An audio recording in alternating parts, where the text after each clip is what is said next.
yaitu Bu Dr. Arulita Ika Fitriana MKes dan teman-teman yang saya cintai. Jadi di sini kami dari kelompok 2 akan mempresentasikan mengenai rumusan masalah. Jadi perkenalkan, nama saya Natasha Rizky Pangestuning Tias dengan 3 di belakang 068. Perkenalkan saya Givari Kamil dengan 3 di belakang 067. Perkenalkan saya Najib Diolani dengan 3 di belakang 066. Perkenalkan nama saya Radila Idorisani dengan 3 di belakang 065. Perkenalkan nama saya Umi Masada dengan 3 di belakang 064. Dan perkenalkan nama saya Firman Kumala dengan 3 di belakang 063. Oke, selanjutnya pendahuluan akan dibacakan oleh teman kami. Untuk perumusan masalah yang pertama yaitu kita masuk pada pendahuluan. Yang harus diketahui teman-teman bahwa penelitian ini dilakukan untuk menyelesaikan masalah yang dimulai dengan adanya penyimpangan. Nah, menurut sekalian mengemukakan bahwa masalah-masalah ini dapat diketahui atau dicari apabila terdapat penyimpangan antara pengalaman dengan kenyataan, antara apa yang direncanakan dengan kenyataan, adanya pengaduan dan juga kompetisi. Penelitian ini dimaksudkan untuk menutup kesenjangan atau what can be. Kesenjangan ini menghalangi sebuah tujuan baik individu ataupun kelompok, sehingga dalam penelitian diekspresikan dalam bentuk kalimat tanya, bukan kalimat pernyataan. Masalah dalam ini selanjutnya akan dijawab melalui sebuah penelitian. Selanjutnya yaitu adalah pengertian dari metode penelitian kualitatif. Metode penelitian kualitatif adalah sebuah metode penelitian yang di dalamnya menggunakan banyak angka, di mana metode ini merupakan salah satu jenis penelitian yang spesifikasinya adalah sistematis, terencana, dan terstruktur dengan jelas sejak awal hingga pembuatan desain penelitiannya. Kemudian penelitian kualitatif merupakan termasuk dalam penelitian yang banyak menuntut penggunaan angka, mulai dari pengumpulan data, penafsiran terhadap data tersebut, serta penampilan dari hasilnya. Demikian pula pada tahap kesimpulan penelitian akan lebih baik bila disertai dengan gambar, tabel, grafik, atau tampilan lainnya. Selanjutnya, penelitian kuantitatif dapat bersifat deskriptif, korelasi, dan asosiatif berdasarkan hubungan antar variabelnya. Selain itu, penelitian kuantitatif sangat ketat menerapkan prinsip-prinsip objektivitas yang diperoleh melalui penggunaan instrumen yang telah diuji validitas dan reliabilitasnya. Selanjutnya itu pengertian dari rumusan masalah. Rumusan masalah merupakan suatu pertanyaan yang akan dicarikan jawabannya melalui pengumpulan data. Rumusan masalah biasanya menyertakan ruang lingkup untuk membatasi masalah yang akan dicari pemecahannya. Lalu masalah yang akan dicari pemecahannya dirumuskan dalam bentuk kalimat tanya atau research question yang tegas dan jelas. Permasalahan masalah ini berguna untuk memberikan petunjuk agar dapat mencari jawaban permasalahan tersebut secara empiris. Lalu rumusan masalah adalah pertanyaan yang mencari jawaban melalui pengumpulan dan kajian data yang dapat dilakukan berdasarkan tingkat interpretasi. Rumusan masalah berbeda dengan masalah.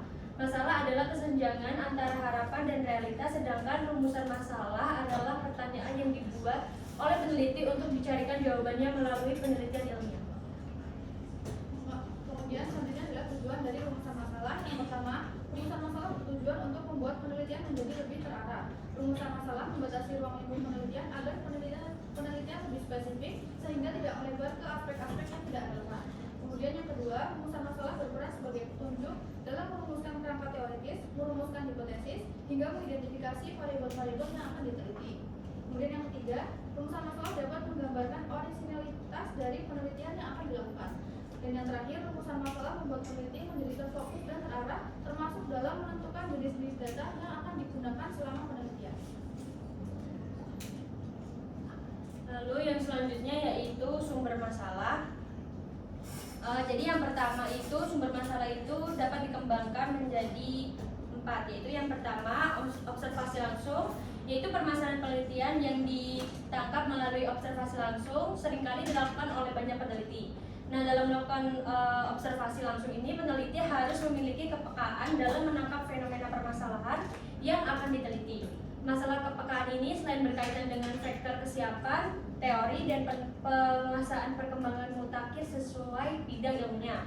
Lalu yang kedua ada studi kepustakaan, yaitu permasalahan penelitian selain dapat diperoleh dari observasi langsung, juga dapat diperoleh melalui telah kepustakaan. Permasalahan penelitian dapat diambil dari hasil penelitian sebelumnya yang belum terpecahkan atau terjawab dengan penelitian yang ada dikenal dengan research gap. Lalu yang ketiga ada deduksi dari teori. Jadi teori itu sendiri merupakan konsep-konsep yang masih berupa prinsip-prinsip umum yang penerapannya belum bisa diketahui selama belum dilakukan pengujian secara empiris. Jadi penyelidikan terhadap suatu masalah yang dianggap berasal dari teori bermanfaat untuk memperoleh penjelasan secara empiris praktik tentang teori tersebut. Dan yang terakhir yaitu kerangka konseptual, yaitu terkadang masalah muncul dari kerangka konseptual atau teoritis tertentu. Penelitian dapat memilih untuk menguji asumsi dalam kerangka konseptual tersebut atau memperluas pengetahuan dalam domain tersebut. Untuk selanjutnya yaitu ada rumusan masalah dalam penelitian kuantitatif. Jadi untuk merumuskan masalah penelitian terdapat beberapa tahapan yang harus kita lakukan. Yang pertama yaitu dalam menentukan pilihan pada area peminatan. Misal kita yaitu peminatan kesehatan masyarakat. Bagi profesi tertentu, melakukan penelitian yang konsisten dan kontinu dalam satu area atau bidang merupakan suatu keharusan dalam upaya untuk memperdalam dan juga meningkatkan bidang keilmuannya. Untuk yang kedua yaitu dengan menentukan topik penelitian yang sesuai dengan pedoman atau kriteria tertentu. Yang ketiga, dengan melakukan kunjungan lapangan pada area spesifik yang diminati dengan tujuan untuk mengamati fenomena dan juga mengeksplorasi masalah yang ada. Dan penelitian ini harus banyak mengeksplorasikan, membaca literatur untuk membantu dalam mengeksplorasi dan juga memperjelas masalah penelitian. Tahap yang keempat yaitu setelah menemukan masalah yang menarik dan layak untuk diteliti, kumpulkan data sebanyak mungkin untuk lebih memperjelas masalah yang ditemukan. Selanjutnya yaitu lakukan penelusuran literatur terkait dengan masalah yang telah ditentukan, keterkaitan antara masalah yang ditemukan dan juga kemungkinan faktor yang menyebabkan masalah sehingga akan menjadi semakin jelas. Lalu dengan membuat daftar pertanyaan sebanyak mungkin terkait dengan masalah penelitian diambil, dan berdasarkan daftar pertanyaan yang telah dibuat ini dapat diambil salah satu ataupun beberapa pertanyaan yang dianggap penting dan paling menarik untuk diteliti dengan mempertimbangkan visible, interest, novel, ethical, dan relevan dalam memilih masalah yang akan diteliti. Nah, untuk pertanyaan penelitian sendiri dikategorikan ke dalam 3 kategori tergantung dari tipe informasi yang dicari. Yang pertama yaitu deskripsi situasi kesehatan yang diperlukan untuk merencanakan intervensi. Yang kedua yaitu ada informasi yang diperlukan untuk mengevaluasi intervensi berkelanjutan.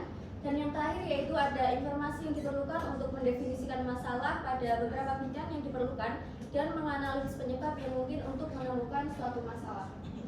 Lalu yang selanjutnya yaitu perbedaan rumusan masalah antara kuantitatif dan kualitatif. Jadi yang pertama yaitu penelitian kualitatif yang lebih fokus pada pemahaman mendalam mengenai fenomena atau konteks yang sedang diteliti.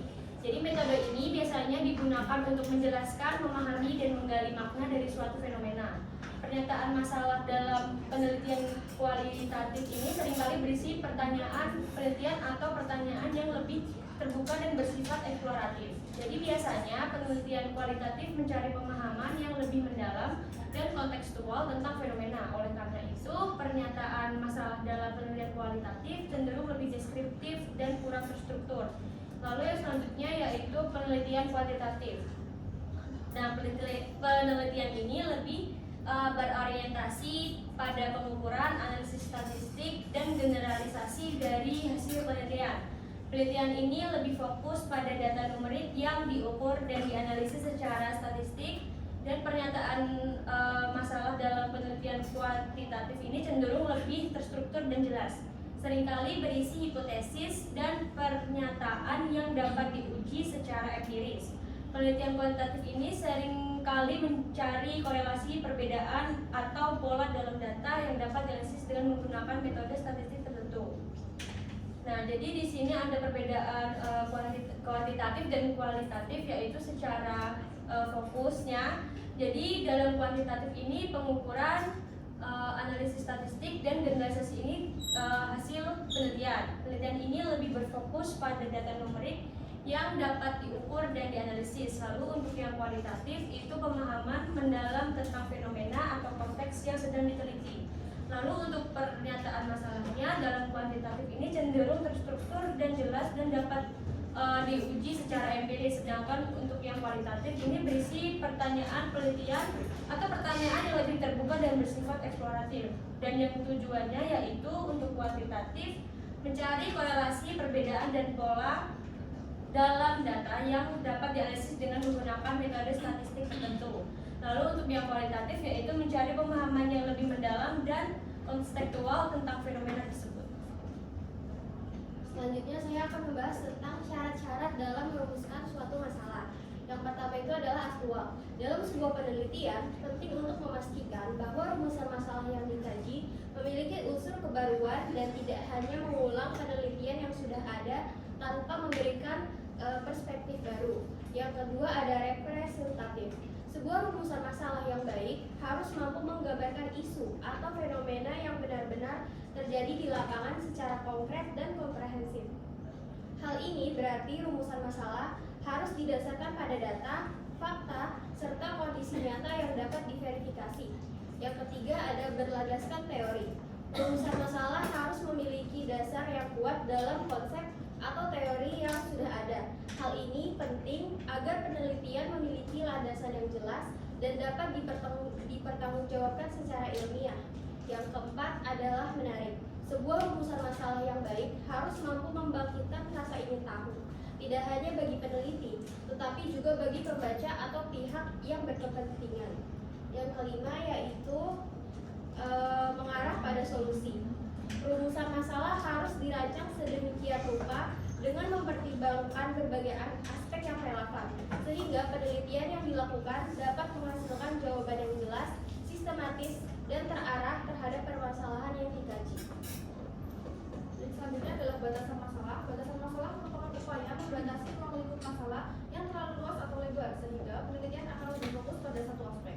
Batasan masalah juga memudahkan dalam pembahasan dan membuat tujuan penelitian menjadi lebih mudah tercapai. Nah, untuk fungsi-fungsi dari batasan masalah, yang pertama, membantu mengidentifikasi masalah yang akan dibahas. Yang kedua, memfokuskan pada satu persoalan. Yang ketiga, membatasi jangkauan proses yang akan dibahas. Yang keempat, menghasilkan sebuah permasalahan yang terselesaikan. Dan yang kelima, memberikan gambaran apa saja yang akan dibahas pada penelitian, percobaan, ataupun pemecahan masalah. Kemudian selanjutnya, hal yang harus diperhatikan dalam pembuatan batasan masalah. Yang pertama, batasan masalah hendaknya sesuai dengan kemampuan peneliti. Yang kedua, sesuaikan batasan masalah dengan data dan fakta yang diperoleh dari lapangan. Yang ketiga, teliti dulu semua batasan masalah yang akan ditentukan. Kemudian yang terakhir, batasan masalah yang ditetapkan hendaknya memiliki daya tarik tersendiri bagi peneliti dan yang akan menikmati hasil penelitian tersebut. Selanjutnya ada jenis rumusan masalah, itu ada 3. Yang pertama deskriptif, kemudian komparatif, dan yang terakhir adalah asosiatif. Kita bahas satu-satu. Yang pertama deskriptif, di mana rumusan masalah deskriptif ini adalah suatu rumusan masalah yang berkenaan dengan pertanyaan terhadap keberadaan variabel mandiri, baik hanya pada satu variabel atau lebih variabel yang berdiri sendiri. Jadi dalam penelitian ini, peneliti tidak membuat perbandingan variabel itu pada sampel yang lain dan mencari hubungan variabel itu dengan variabel yang lain. Penelitian semacam ini untuk selanjutnya dinamakan penelitian deskriptif. Di sini udah ada beberapa contoh dari rumusan masalah deskriptif, ada 4. Yang pertama itu ada seberapa baik kinerja kabinet bersatu, kemudian bagaimanakah sikap masyarakat terhadap perguruan tinggi negeri berbadan hukum, kemudian yang ketiga ada seberapa tinggi efektivitas kebijakan mobil berpenumpang 3 di Jakarta, dan yang keempat seberapa tinggi tingkat kepuasan dan apresiasi masyarakat terhadap pelayanan pemerintah daerah di bidang kesehatan. Nah, dari beberapa keempat contoh itu terlihat bahwa setiap pernyataan dari penelitian berkenaan dengan satu variabel atau lebih secara mandiri atau dibandingkan dengan masalah komparatif dan asosiatif. Peneliti yang bermaksud mengetahui kinerja kabinet gotong royong, sikap masyarakat terhadap perguruan tinggi berbadan hukum, efektivitas kebijakan masyarakat kebijakan mobil berpenumpang 3, kemudian tingkat kepuasan dan apresiasi masyarakat terhadap pelayanan pemerintah di bidang kesehatan adalah contoh dari penelitian deskriptif. Oke, selanjutnya adalah rumusan masalah komparatif. Rumusan komparatif adalah rumusan masalah penelitian yang membandingkan keberadaan satu variabel atau lebih pada dua atau lebih sampel yang berbeda atau pada waktu yang berbeda. Contoh rumusan masalah komparatif adalah sebagai berikut. Yang pertama, adakah perbedaan produktivitas kerja antara pegawai negeri, BUMN dan juga swasta? Yang kedua, adakah perbedaan kemampuan dan kedisiplinan kerja antara pegawai swasta nasional dan perusahaan asing? Yang ketiga, adakah perbedaan kenyamanan naik kereta api dan bus menurut berbagai kelompok masyarakat? Selanjutnya adalah rumusan masalah asosiatif. Rumusan masalah asosiatif adalah suatu rumusan masalah penelitian yang bersifat menanyakan hubungan antara dua variabel atau lebih. Terdapat 3 bentuk hubungan, yaitu hubungan simetris, hubungan kausal, dan interaktif atau resiprokal atau timbal balik. Yang pertama adalah hubungan simetris. Hubungan simetris adalah suatu hubungan antara dua variabel atau lebih yang kebetulan munculnya bersama. Jika bukan hubungan kausal maupun interaktif, contoh rumusan masalahnya adalah sebagai berikut. A. Adakah hubungan antara warna rambut dengan kemampuan memimpin? B. Adakah hubungan antara jumlah payung yang terjual dengan jumlah kejahatan? C. Adakah hubungan antara banyaknya radio di pedesaan dengan sepatu yang dibeli? Contoh judul dari penelitian seperti ini adalah sebagai berikut. Pertama, hubungan antara banyaknya radio di pedesaan dengan sepatu yang terjual. Yang kedua, hubungan antara tinggi badan dengan prestasi kerja di bidang pemasaran. Yang ketiga, hubungan antara payung yang terjual dengan tingkat kejahatan. Yang kedua adalah hubungan kausal. Hubungan kausal adalah hubungan yang bersifat sebab akibat. Jadi di sini ada variabel independen atau variabel yang mempengaruhi dan dependen atau yang dipengaruhi. Contoh pertama adalah adakah pengaruh sistem penggajian terhadap prestasi kerja. Kedua, seberapa besar pengaruh kepemimpinan nasional terhadap perilaku masyarakat. Yang ketiga, seberapa besar pengaruh tata ruang kantor terhadap efisiensi kerja karyawan. Yang keempat, seberapa besar pengaruh kurikulum, media pendidikan dan juga kualitas guru terhadap kualitas SDM yang dihasilkan dari suatu sekolah. Nah, contoh judul penelitiannya adalah yang pertama, pengaruh insentif terhadap disiplin kerja karyawan di Departemen X.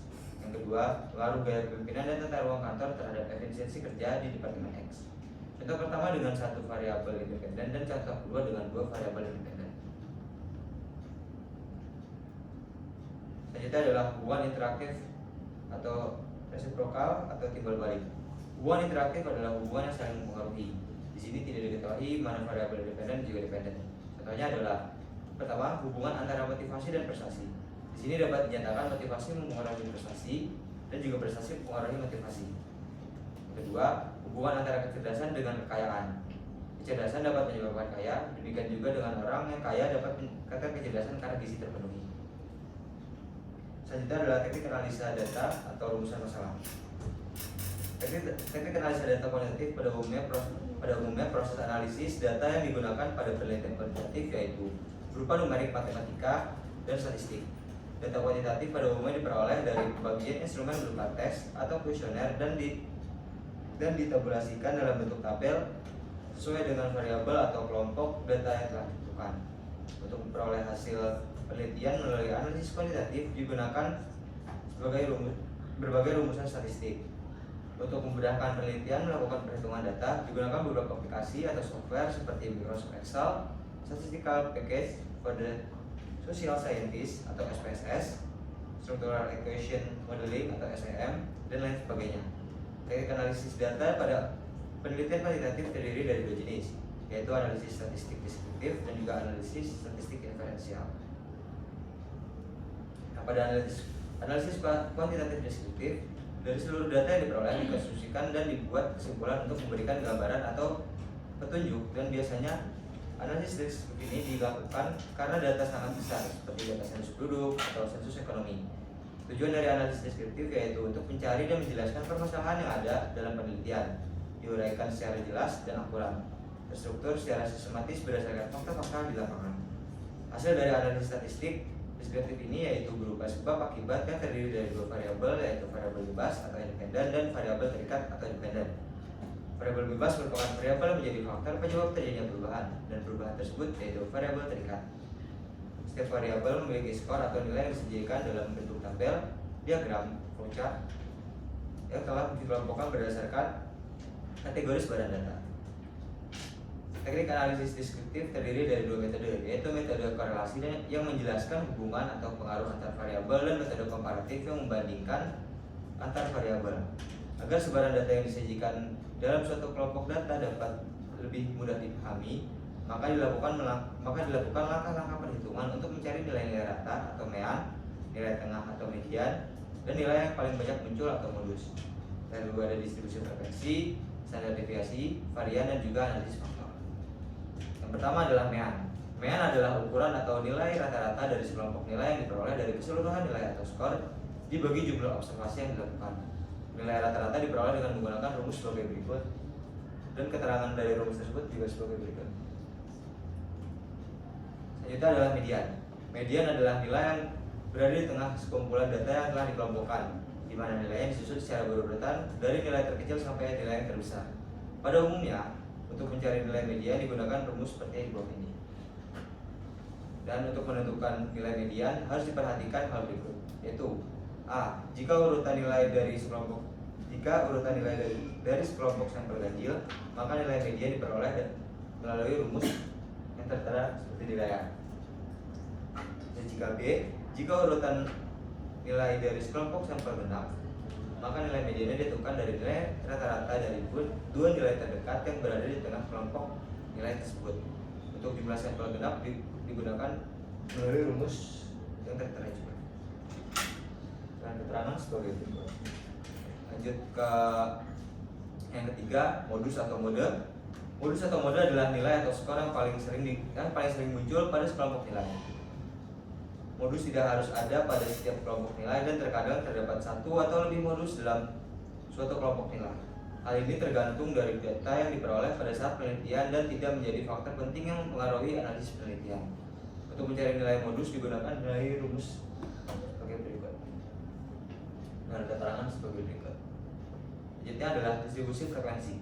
Distribusi frekuensi adalah kelas-kelas data yang disajikan dalam bentuk tabel, dan setiap data dibuat frekuensi atau banyaknya sampel dengan nilai yang sama pada suatu kelompok data.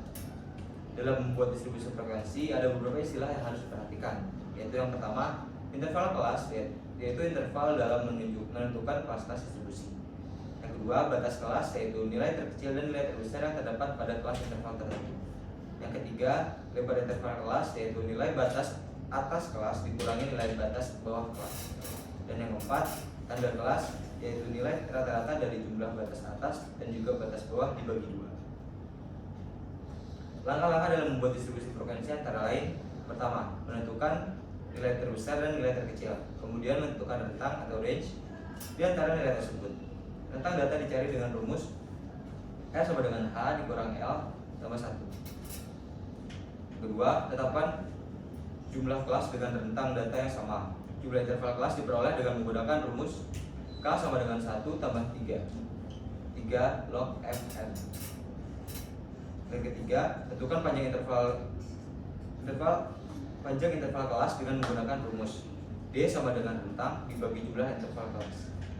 Dan yang keempat, susunlah data dalam tabel frekuensi yang dimulai dari nilai terkecil ditambah dengan lebar interval kelas yang telah dibulatkan. Selanjutnya adalah standar deviasi. Standar deviasi adalah alat yang digunakan dalam menganalisis frekuensi dalam menggambarkan variabilitas atau simpangan baku data yang baik yang bernilai negatif maupun positif. Standar deviasi untuk frekuensi tunggal dapat dicari dengan menggunakan rumus sebagai berikut. Standar deviasi untuk lebih dari satu frekuensi dapat dicari dengan menggunakan rumus sebagai berikut, dan juga keterangan sebagai berikut. Selanjutnya adalah varian. Varian adalah ukuran yang mendeskripsikan sejauh mana sebaran data dari nilai rata-ratanya. Sedangkan standar deviasi merupakan nilai varian yang telah diakarkan dan digunakan untuk mengetahui jumlah data yang berbeda dengan nilai rata-ratanya. Rumus statistik yang digunakan untuk memperoleh nilai varian terdiri dari dua jenis, yaitu yang pertama varian populasi dapat dicari dengan rumus seperti berikut. Juga untuk varian yang digunakan untuk sampel bisa dicari dengan rumus seperti berikut dan juga dengan keterangan seperti berikut. Lalu selanjutnya yang ketujuh adalah ketidaksimetrisan sebaran data atau skewness. Skewness merupakan ukuran kemiringan sebaran data berdasarkan jumlah frekuensi dan kelas interval yang disajikan dalam bentuk grafik atau kurva. Ketidaksimetrisan sebaran data dapat diketahui dari kriteria koefisien kemiringan berikut ini. Yang pertama, kurva lebih condong ke kiri berarti distribusi data negatif di mana rata-rata hitung kurang dari modus sehingga koefisien kemiringan kurang dari 0. Yang kedua, kurva lebih condong ke kanan berarti distribusi data positif di mana rata-rata hitung lebih dari modus sehingga koefisien kemiringan lebih dari 0. Dan yang ketiga, bentuk kurva simetris atau data normal jika rentang nilai berada tepat di garis tengah, artinya koefisien kemiringan sama dengan 0. Tujuan dari analisis skewness ini dengan menggunakan grafik adalah untuk mendeskripsikan korelasi antara variabel dalam penelitian. Pada teknik korelasi dirumuskan, pada teknik korelasi digunakan rumus korelasi produk momen yaitu sebagai berikut dan keterangan sebagai berikut. Untuk selanjutnya yaitu ada teknik analisis statistik inferensial. Jadi analisis inferensial ini adalah teknik statistik untuk membuat kesimpulan berdasarkan sampel guna menggambarkan karakteristik populasi. Nah, metode ini digunakan probabilitas dan menggunakan probabilitas dan juga sering disebut sebagai statistik probabilitas. Untuk tujuan dari teknik analisis statistik inferensial sendiri, yang pertama yaitu untuk membandingkan hubungan antar variabel, lalu untuk menarik kesimpulan berdasarkan sampel, yang ketiga untuk mengukur pengaruh suatu variabel terhadap variabel lain, dan yang terakhir yaitu untuk menentukan signifikasi suatu hasil penelitian. Terdapat beberapa pengujian pada teknik analisis inferensial ini. Yang pertama yaitu ada uji T. Uji T ini digunakan untuk mengetahui perbedaan antar kelompok dengan membandingkan nilai rata-rata sebelum dan sudah adanya perlakuan pada sampel. Dan dalam pengujian rata-rata atau uji T ini digunakan dua rumus. Yang pertama yaitu pengujian untuk satu kelompok data atau satu sampel yang bisa teman-teman lihat di layar. Lalu yang kedua yaitu ada pengujian untuk dua kelompok data atau dua sampel.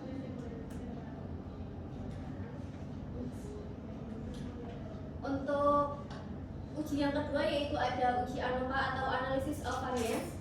Pengujian ini digunakan untuk mengetahui sejauh mana perbandingan rata-rata antar kelompok sampel. Nah, untuk rumus dari uji ANOVA ini itu ada di sini, bisa teman-teman lihat sendiri dengan keterangan sebagai berikut. Selanjutnya akan dilakukan pengujian hipotesis dengan mencari F hitung. Hasil pengujiannya yaitu dengan membandingkan nilai F hitung dengan F tabel. Jika F hitung lebih besar dari F tabel, maka hipotesis diterima, H1 diterima, dan jika F hitung lebih kecil dari F tabel, maka hipotesis ditolak atau H0.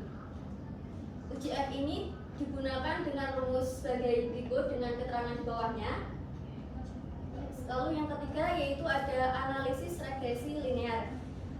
Teknik analisis ini digunakan untuk mengetahui seberapa besar signifikasi pengaruh variabel bebas terhadap variabel terikat, serta untuk mencari hubungan antara variabel penelitiannya. Untuk mengetahui nilai dari pengaruh variabel terikat atau Y ini terhadap variabel bebas atau kita lambangkan dengan X, digunakan sebagai rumus berikut, yaitu regresi linear sederhana. Yang kedua yaitu ada regresi linear berganda. Dan ini adalah keterangan dari rumus-rumus tersebut. Untuk selanjutnya yaitu ada analisis faktor, di mana analisis faktor ini merupakan teknik yang mereduksi data dengan menyederhanakan variabel yang saling berhubungan agar lebih mudah untuk dianalisis. Metode ini berfokus pada data utama yang paling signifikan dalam penelitian. Langkah-langkahnya meliputi identifikasi data, pemilihan data dominan, pembuatan matriks korelasi, analisis faktor, penentuan jumlah faktor, penghubungan antar faktor, dan yang terakhir yaitu ada interpretasi hasil. Selanjutnya itu ada langkah dari menyusun rumusan masalah. Di sini ada 4 langkah untuk menyusun rumusan masalah. Yang pertama ada menentukan fokus dari penelitian. Kemudian yang kedua ada cari berbagai kemungkinan faktor yang ada kaitannya dengan fokus. fokus tersebut yang dalam hal ini dinamakan dengan subfokus. Kemudian yang ketiga, ada di antara faktor-faktor yang terkait, adakah pengajian mana yang sangat menarik untuk ditelaah, kemudian tetapkan mana yang dipilih. Dan yang terakhir, yaitu yang keempat, kaitkan secara logis faktor-faktor subfokus yang dipilih dengan fokus penelitian. Selanjutnya di sini ada langkah-langkah menyusun rumusan masalah menurut Adiputa et al. Di sini dibagi menjadi 7 langkah menyusun rumusan masalah. Yang pertama ada tentukan area ketertarikan atau interesting dan apakah masih luas atau tidak. Kemudian yang kedua ada area yang luas kemudian dipersempit menjadi sub area yang lebih spesifik. Hal ini bisa didiskusikan dengan para ahli atau pakar. Yang ketiga ada pemilihan dilakukan sesuai dengan sub area yang diminati. Jika di luar minat, maka lakukan eliminasi. Kemudian yang keempat ada susun pertanyaan penelitian. Yang kelima ada susun tujuan umum dan tujuan khusus. Yang keenam ada tentukan kesesuaian atau kelayakan dari masalah tersebut. Dan yang terakhir yaitu yang ketujuh yaitu diyakini kembali apakah masih tetap tertarik atau tidak. Selanjutnya saya akan membahas tentang kesalahan umum dalam membuat rumusan masalah. Yang pertama itu adalah perumusan masalah yang tidak terdefinisi dengan baik. Rumusan masalah harus dirumuskan dengan jelas, baik bagi peneliti sendiri maupun pembaca. Rumusan masalah yang jelas tidak mengandung kata-kata ambigu, multitafsir, dan bahasa lokal atau asing yang sulit dipahami. Rumusan masalah yang jelas akan memudahkan peneliti menjalankan tahap-tahapan penelitian. Sebaliknya, masalah yang tidak jelas akan menyulitkan peneliti dalam banyak hal. Yang kedua yaitu ada latar belakang yang tidak fokus. Latar belakang penelitian yang terlalu umum atau tidak spesifik dapat mengaburkan tujuan penelitian. Penting untuk menyajikan data dan fakta yang relevan agar pembaca memahami konteks dan alasan dibalik penelitian yang dilakukan. Yang ketiga ada pembatasan masalah yang kurang spesifik. Peneliti seringkali tidak menetapkan batasan yang jelas dalam penelitiannya, sehingga cakupan penelitian menjadi terlalu luas dan tidak fokus. Batasan masalah diperlukan untuk memperjelas ruang lingkup penelitian dan memastikan penelitian tetap terarah. Nah, ini ada contoh rumusan dari masalah. Topik yang diambil yaitu ada intervensi program keluarga berencana atau KB. Nah, untuk perumusan masalahnya sendiri, mengapa dua desa dengan karakteristik sosial ekonomi yang relatif sama dan juga menerima program KB dengan intensitas intervensi yang sama, namun hanya ada satu desa yang berhasil menerapkan KB. Nah, melihat dari situasi ini, maka dipandang perlu melakukan sebuah penelitian untuk menjawab pertanyaan yang dimaksud. Bila perumusan masalah ini dinyatakan seperti di atas, maka ini berarti pada latar belakang penelitian telah diungkapkan faktor, fakta, konsep dan juga hubungan antara variabel yang terkait dengan topik KB yang diteliti dengan merujuk pada data, literatur, laporan penelitian dan juga sebagainya. Cara tampilannya adalah dengan membandingkan antara kebijakan, teori atau konsep terkait KB di satu pihak dengan fenomena sosial yang kemudian memang terjadi di pihak yang lain. Kemudian yang terakhir dari presentasi kita dari pemaparan materi kelompok 2 adalah kesimpulan metode penelitian kuantitatif merupakan pendekatan yang sistematis, terstruktur dan berbasis angka dalam mengumpulkan serta menganalisis data. Penelitian kuantitatif memiliki berbagai jenis rumusan masalah seperti deskriptif, komparatif dan juga asosiatif yang bertujuan untuk menguji hubungan antara variabel. Metode penelitian ini juga menerapkan teknik analisis data yang ketat, baik deskriptif maupun inferensial, guna memperoleh kesimpulan yang objektif dan dapat dipertanggungjawabkan. Selain itu, penentuan rumusan masalah yang jelas dan spesifik sangat penting untuk menjaga fokus penelitian serta memastikan hasil yang relevan dan dapat diaplikasikan.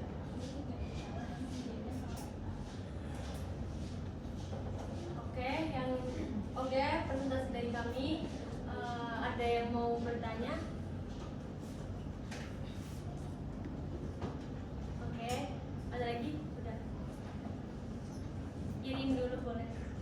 Perkenalkan, nama saya Indra Sarah dengan pribadi belakang 105. Izin bertanya untuk kelompok 2. Bagaimana cara memperbaiki rumusan masalah yang masih terlalu umum atau tidak jelas? Untuk selanjutnya, Agnes. Perkenalkan, saya Agnes Jasmine Alexandra dengan pribadi belakang 08 bertanya, bagaimana caranya supaya rumusan masalah dalam penelitian kuantitatif itu tidak bias atau tetap objektif atau mengarahkan hasil penelitian? Terima kasih. Oke. Terima kasih atas pertanyaannya. Ada yang mau tanya lagi nggak? Oke, cukup. Kalau kayak gitu berarti kita diskusi terlebih dahulu.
Baik, izin menjawab pertanyaan dari Irin Kurnia Sendra, yaitu bagaimana cara memperbaiki rumusan masalah yang masih terlalu umum atau tidak jelas.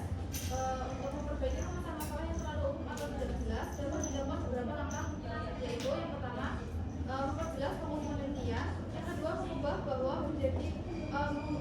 bahasa penelitian menjadi lebih spesifik dan juga terukur, yang ketiga memastikan rumusan masalah bisa dijawab dengan data, yang keempat memastikan rumusan masalah bisa dijawab dengan data dan lalu menyesuaikan kembali dengan tinjauan pustaka dan juga landasan teori, dan yang terakhir memeriksa kembali struktur dan format yang tepat. Oke, baik, saya di sini akan menjawab pertanyaan dari Agnes yang berbunyi bagaimana tuh memastikan bahwa rumusan masalah ini tidak bias atau mengarahkan hasil ke penelitian. Menurut kami, rumusan masalah harus dirumuskan secara objektif tanpa menyisipkan asumsi atau hipotesis tersembunyi yang dapat memengaruhi hasil dari penelitian. Penggunaan teori dan studi literatur yang komprehensif membantu menghindari bias. Selain itu, validitas dan reliabilitas instrumen penelitian harus diuji agar data yang dikumpulkan benar-benar mempresentasikan fenomena yang diteliti. Apakah sudah menjawab, Agnes? Sudah menjawab, terima kasih. Oke, untuk selanjutnya ada yang mau bertanya lagi? Ya. Terima kasih untuk waktunya. Perkenalkan saya Widya Dasari dengan 3 di belakang yang 84. Izin bertanya, dari penelitian kuantitatif itu ada nggak sih ciri atau karakteristik dari masalah penelitian supaya penelitian kita menjadi baik? Oke, terima kasih, kita tampung dulu ya. Ada lagi yang ingin bertanya?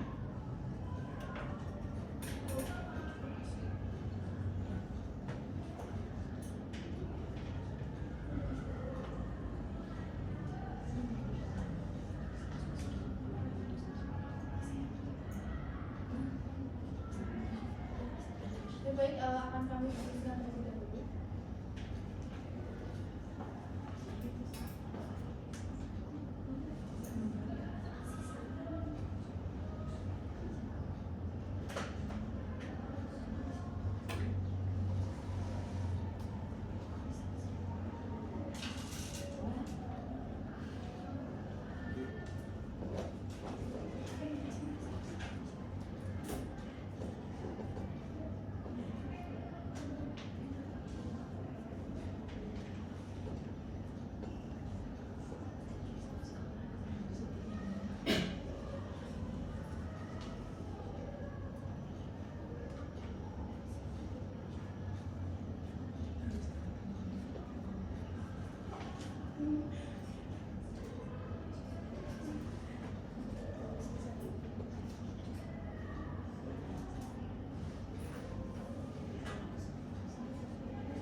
Oke, saya akan menjawab pertanyaan dari Anin.